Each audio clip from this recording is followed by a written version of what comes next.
Tips for giving up smoking for the month of November.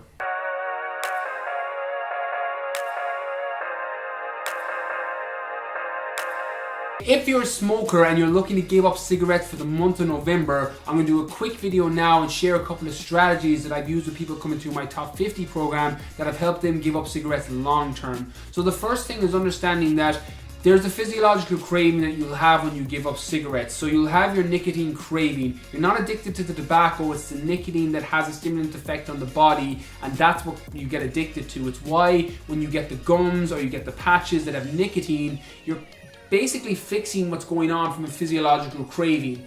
But that doesn't mean you're going to be able to give it up long term. What happens with a lot of people is physiologically you're fine. You're no longer craving cigarettes because you've got your patch, you've got your nicotine fix, but you end up falling back into old behavioral patterns and you form different habits that you didn't recognize, and you didn't hijack those habits, and then you fell off the wagon, and then when you have one, it's easy to have another one, and then before you know it, you're back on them full time. So the best piece of advice, there's a great book by Charles Duhigg called The Power of Habit, where he speaks about one section in there about smoking, about our cue, habit, routine, reward, that normally going through life you're going to realize that there's certain patterns and certain behavioral patterns that you have where you have your cigarette, and that's a habit that's formed into your lifestyle. For some people it's first thing in the morning with a cup of coffee, for others it's on their lunch break, for others when they go into the smoking area or a bar or a club, and you're used to having a cigarette and you form those patterns in your mind and you form those patterns in your lifestyle. If you don't hijack them, you're going to put yourself into temptation, and if you don't want to slip, don't go to slippery places. So understanding and recognizing where you fall off and where you have those habitual cigarettes every single day, and changing up those cue routine rewards. So for example, if you know every morning that you always have a cigarette and a coffee,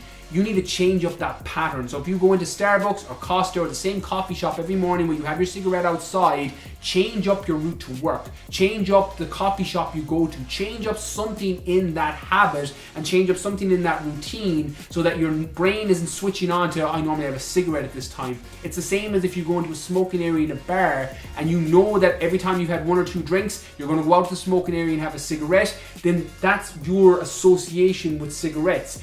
Go to a different bar, or don't go to the smoking area, or even change the drink that you have at the bar so you're not making that automatic association when I drink Budweiser or I drink my beer that I'm going to be in the smoking area. Change up something. So you've got your cue, routine, reward, which is your cue, which is your trigger. You were in the smoking area, you've got your routine where you've had a couple of drinks and you end up taking a cigarette, and then your reward is the stimulant hit that you get when you've had your cigarette. Also realize that you may be putting yourself under stress for the amount of craving you have with other stimulants. So what happens with a lot of people when they come off cigarettes first is nicotine is a stimulant. It's going to give you energy. It's going to make you feel better, and it's going to give you a hit of, okay, my brain is switched on, my body's doing good. That's why people that come off cigarettes first get really, really addicted to coffee and drink loads of coffee, or they have loads of sugar. They're trying to get that energy hit.